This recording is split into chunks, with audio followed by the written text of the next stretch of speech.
See me up on the table. Oh, I'll just pull out a laser light and wave it around.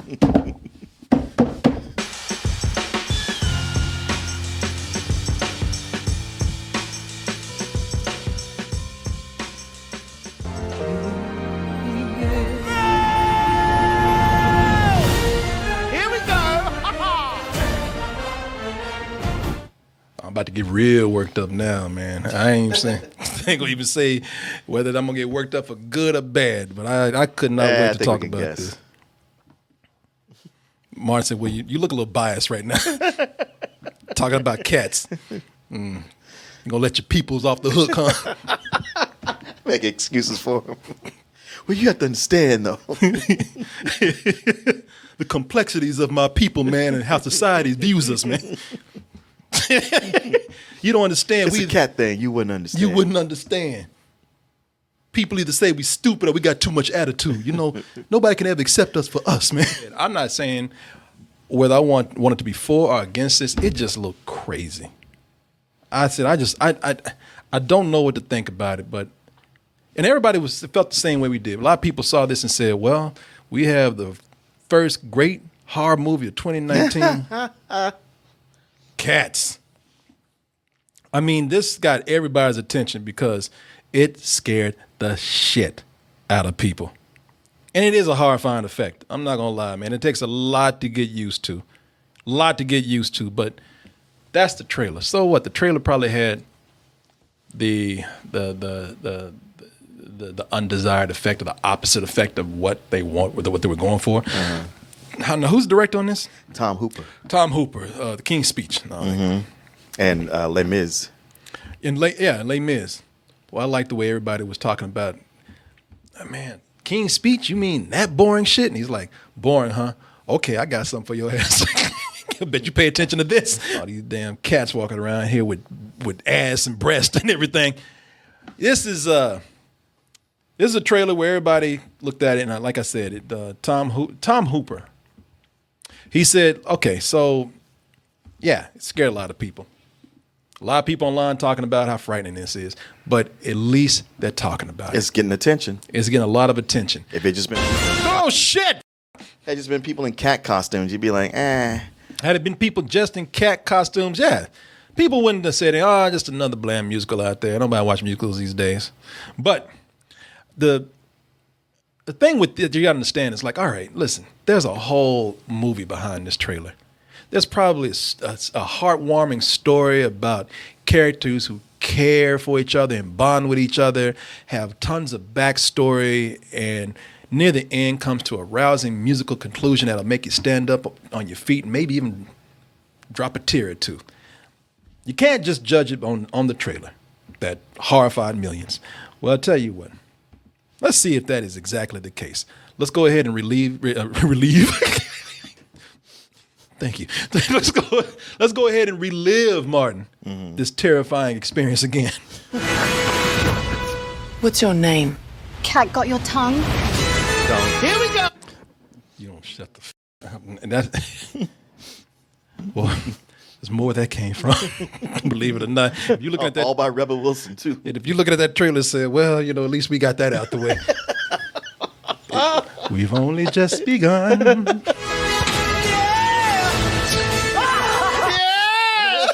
I'm a black cat, yeah, brother. Funny thing is, when he's done, acting black, like, hey, hello, chaps, my fellow cats, how are you? What do you say we shimmy on down to the alley? What do you say? Yeah! I love it. Okay. You think what you just saw, you think that's weird? You think that's disturbing right there? The trailer said I went easy on y'all. Trailer said, shit, you ain't seen nothing yet. Did you notice that they did not? Did anybody at all? Did you feel that there was any point, or did you notice at any point that they told you a story right here? Did they ever tell you what was happening with this? Did they ever give you any kind of information about what may be going on with these characters? No, it did not, because they don't want your brain to malfunction. They saving that for when you get into the theater. They don't want you sitting up there with steam coming out your ears with your head cocked to the side, like a broken down robot. This don't even tell you the half of what's going on with this movie as far as weird goes. And Martin, I don't know. Now I know that you like musicals. I do. Did you like Cats? Nope. Now, have you ever heard Cats? Martin, I gave it a chance. Mm-hmm. Yeah, I don't like Rent, and I don't like Cats. I don't like the genus, I don't like the species, and I do not like the musical. But in doing research, I do have respect for it. To understand this, you gotta go in and know the backstory of the musical Cats. You got to have the history of the stage play / musical. And mostly musical. There really ain't no plays. All sung in song. Yeah. It's what was called Billy mentioned it last night. A sung through musical. Sung through. Yeah. Which means exactly. they sing everything. There's no dialogue. And if it is, it's brief. It's brief, super brief. That. But knowing the backstory or the history of Cats might make more sense what we see here on the big screen. Because people, they love this for a reason, man. You might have seen, I remember when I was coming up, I used to see theater people all the time. Or when I was in New York or something, you would see the poster for Cats. I had no idea what it was at the time. I was an uncultured Negro at that point. I didn't know anything.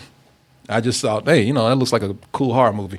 So, Well, people were so in love with it, they couldn't stop talking about it. It had me going, man, I really want to see this. It's the 4th longest running Broadway show as of right now. Yeah. As of right now. Yeah, it's made it's like $3.6 billion. Yeah, man. $3.6 billion. 6th longest running show in the West End, man. This premiered in 1981. And today it also brought on something else. Now you say a sung through musical. It also is responsible for the blockbuster musical. Right. That's the thing. Finding out that it's the first of those blockbuster, the mega musicals. They call them, where they put everything into the production. They didn't sell it going, Peter Travers says this. Like, no quotes. We're using the marketing, the poster. The poster says first musical where they sold merchandise in the lobby. The first musical where so much of it was dancing, and they put tons of money into the sets. They made it all about that. Yeah, and then that kicked off all these others that did that afterwards. Spider-Man Into the Dark. This is responsible. Yep, for that's true. All those shitty musicals that they made out of blockbuster movies. Cats is responsible for those things probably existing. Now, the whole story behind Cats, as far as what's going on in the movie, that came from a book. A book of poems. Book of poems. Old Possum's book of practical cats, which is so popular, been updated today, as a children's book. Old Possum's book of practical cats. Even says here, inspirations for Cats the musical. It's from T.S. Eliot. Yeah. And what it's simply about is the different personalities of cats and what makes them what they are. It's something he wrote for his godchildren. Yeah, and it still kind of stands today. It has a lot of cultural influence, more than you probably know. You wouldn't know it, but it's in a lot of movies quoted and whatnot. Andrew Lloyd Webber, who created Cats, he looked at that book, was inspired by it, and he said, "This is cool, but it's way too normal. It needs a lot more crazy in it. More LSD. This shit is this is very tame. I want something that makes people say, what the is happening? My hands. What's going on? His version, now see, this is where you have to kind of explain what's happening with this movie. Because if you don't know all this going in, you're like, all right, is there a thread to any of this? Even back then, people said, you want to do what with this? Uh-huh. I mean, if you want to take this to a party and get high to it, then, read people these stories, that's fine. But you put this spin on it, you want to make it? Listen to what this story is about right here.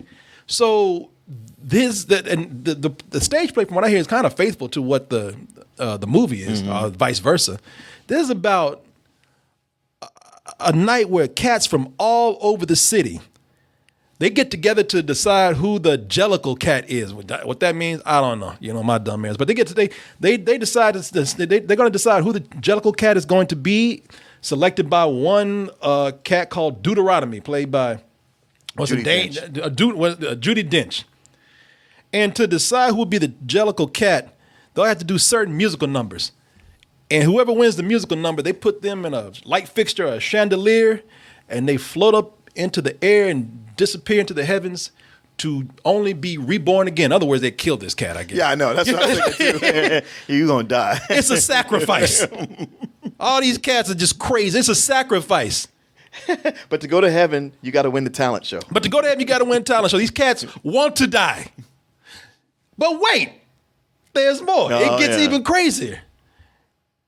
In the middle of all that, being that people want to die so bad to go flying up into this murderous chandelier, one of them wants it so bad, Idris Elba, who plays McCavity, he wants to be the cat this year. So he sneaks up on all the contestants, snaps his fingers, Thanos style, and teleports in a puff of glitter, teleports them to a ship somewhere, a boat on the docks, where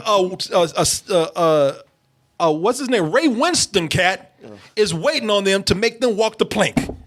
I shit you not. That's what's going on. What's even crazier is that you're not going to know it when you're watching it, because that shit is hardly explained at all. In the middle of this movie, I saw the silhouette of two people walk right the out. I can't blame them. They didn't even look at the screen on their way out. They're like, nope, no more of this. It's all told through song, so it's really hard to get a grasp on what's going on. Now, like I said, I had to look all that up. Yeah. Because after watching the movie, I couldn't understand it. No clue. No clue at all. Now, I have to tell you that there's been many attempts. It's so popular. There's been many attempts to bring this to the big screen. Steven Spielberg wanted to do an animated feature one time. And that's the whole watching this, I was thinking, hey, why wouldn't y'all just do this as an animated movie? Yeah. And then I read about how they were attempting to do that and the studio shut down. Yeah, the studio shut. You can go online and see all kind of concept art and everything for his animated cats. But I have to be honest and say that I understand why they probably also wouldn't want to do it in animation other than maybe, budget or whatever, because it depends so much on, unless you change everything around, decide to tell this kind of your own version or influenced by, to really do a faithful retelling of it. I see why people would want to see live action, because it's all about the dance. Yeah. It's all about the performances of the songs. So it's really hard to do that when you have an animated film that depends on these actual trained dancers.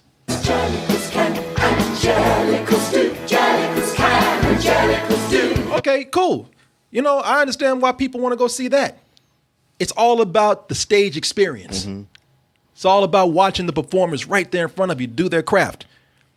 And they still look like humans in costumes. It's still enough to kind of be able to relate to it, because it's not. They're just people in tights and makeup, kind of like me right now in a way.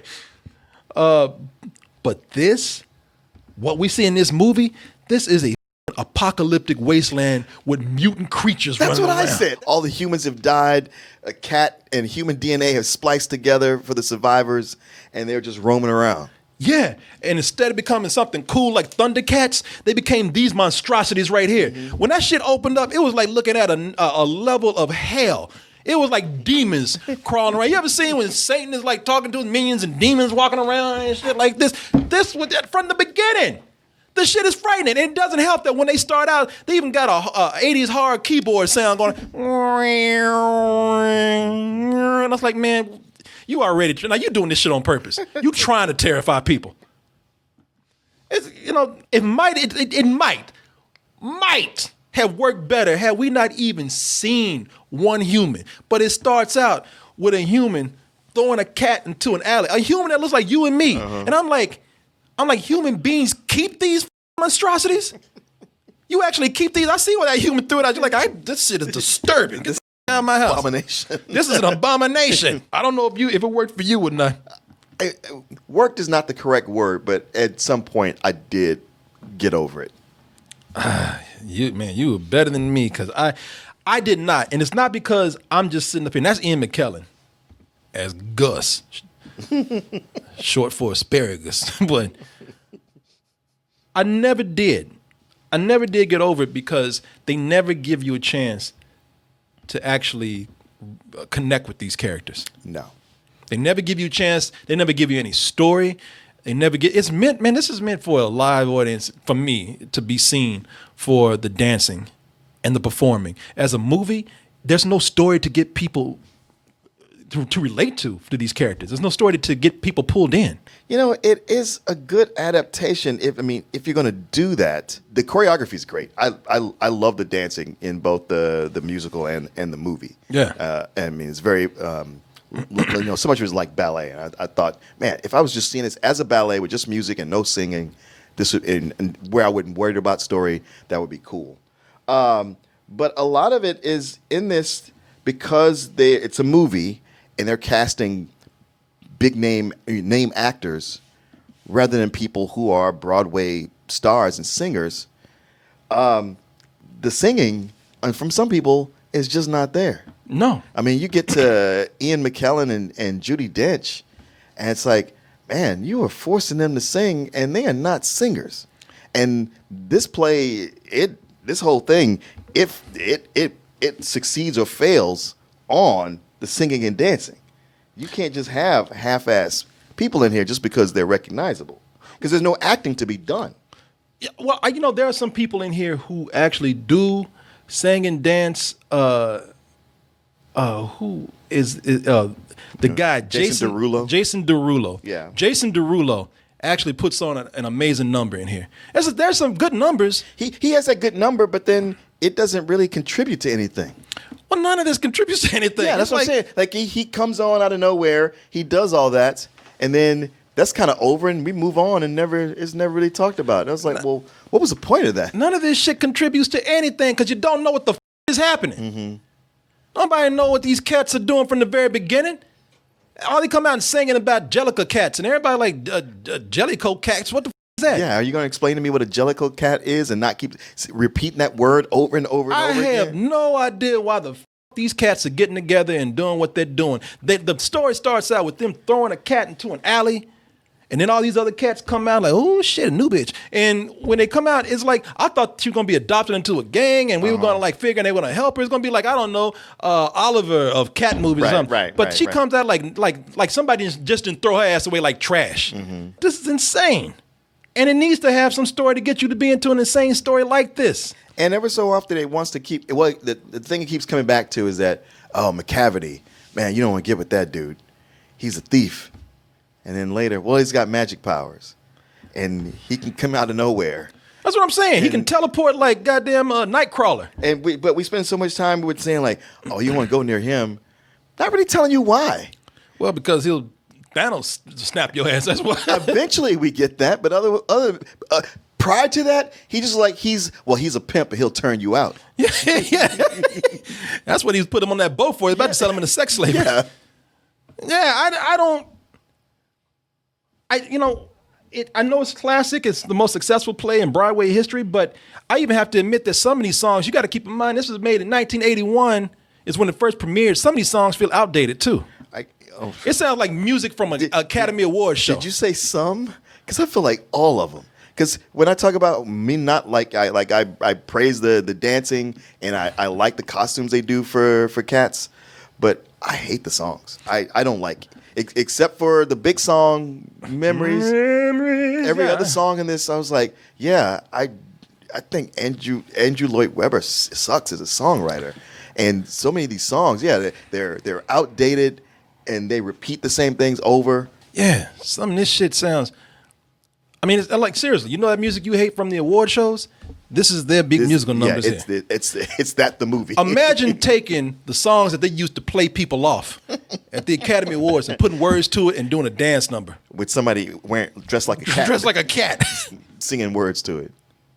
Some of a lot of these actors, look, it's a cool effect. It's just creepy. It's a cool effect, and I give them much respect for even trying. I love that they tried it. They did something different. It catches attention, And it's cool to go and look at some of the actors. BuzzFeed did a cool article. They skipped one guy, but it's cool to see the actors and actresses who play their counterparts. I think Taylor Swift did a pretty cool part too in there, but and had a cool song. But you can go and see who all the actors are and what they look like. For some, you already know what some look like. Some you probably don't, like Jason Derulo. That's the newcomer here. Wow. Francesca Hayward. Okay. There's a guy, Lori Davidson. They actually skip some people, but you can get a good idea. And so when you look at what the actors look like, hey, even some you're familiar with, cool effect what they did in there. I give them credit for that. But it doesn't help that you use that effect and actually go out your way to make it creepy. Now, people gonna come in, they're gonna talk about, man, was there really a cat orgy scene, a mutant cat orgy scene in this? And the answer is no, not really. But they came damn near close to one. I mean, it's very well insinuated. They had they tried to recreate that scene where you could catch each other outside you. They gave them some catnip, which is pretty much ecstasy. And all these cats probably they pretty much started dry humping each other. Yeah, it's like the rave scene from The Matrix. Yeah, exactly. Or the scene at the beginning of Blade before Blade killed everybody. Because it doesn't help that they put these weird, crazy sexual undertones. Like sometimes the cats will walk upright, and sometimes they'll try to crawl, and they make somebody that was directed to stick their ass right out. I mean, doggy style, up in the air, assholes and elbows on these cats, and it's the play. They talk about how this is a family-friendly play because there's no penetration. That's where they would say that, because watching clips of it, I'm like, this play is a lot more sexual than this movie. There's a lot of sexual undertones in this play. It's a curious cat. And the rhythm. Be funny that shit was barbed and just ripped up gums out. They simulate oral sex and all kind of stuff. Yeah. So I get again. Andrew Lloyd Webber, he went crazy with it with the book, which had no sexual references in it, and then the movie went even further. The movie's out to out weird anybody who thought the play was already crazy, which people did. Yeah. I do feel like if you weren't a super fan of the play, this movie is not going to be for you. I'm not a big fan of. I don't like the. It's not for people like me. This shit was a staple of the '80s. Of course, it's so big that it had lasting power through the '90s, and now it's considered a classic. And people almost feel obligated to say, "Hey, you're a classic. I got to give my respect," and I do give respect to it. I don't think that it has kept well with the times, and I'm not a big fan of the musical. And I really think this story isn't. I like crazy shit. I like crazy, insane things. It's not crazy enough. But no. Maybe it's because you got to sing everything to me. I'm just not into it, man. Even though it's not for me, I have to give credit where credit is due. Sets already known for being amazing on the stage play. They do a great job here. They do an amazing job with the sets here, and I think a lot of these are practical sets. I don't think this is like all CG or anything, because they keep going back and forth with some of the same sets. So I think you have sets that are built really big to make the cats look small. And also, you thought we stopped at cat human hybrids? Oh no. They have mice with little bitty human faces on them, cockroaches, line dancing, tap dancing. The shit is nightmarish. You ain't seen the shit we seen. You don't know terror. You don't know horror unless you see the movie. And there's a lot of crazy stuff in there. And I will also give credit, though. I will give credit to Jennifer Hudson. Even though she went through the whole movie as a cat with snot all on her nose. Running down her I was nose. like, is nobody going to yell cut and give her a tissue? Yeah. And it doesn't help. She just got one thing to do, and we just hunched over.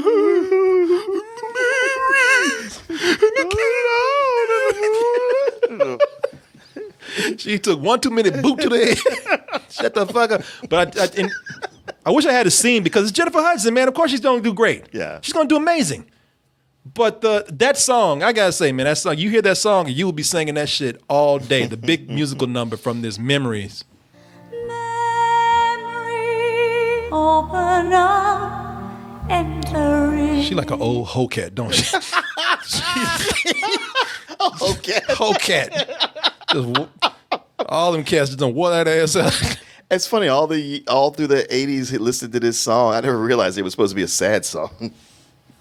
Yeah, I didn't know. I always thought it was triumphant. Yeah. Memories and the kitties asleep. I didn't know. You watch this, you're like, oh, damn. Shit, I know it was about a whole cat that got turned out to me.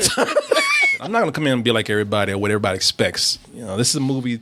This is the movie that people want to dogpile on. And I don't blame them because there's so much in here. When they're not singing, they're trying to do comedy. And the comedy is absolutely horrid. Horrid.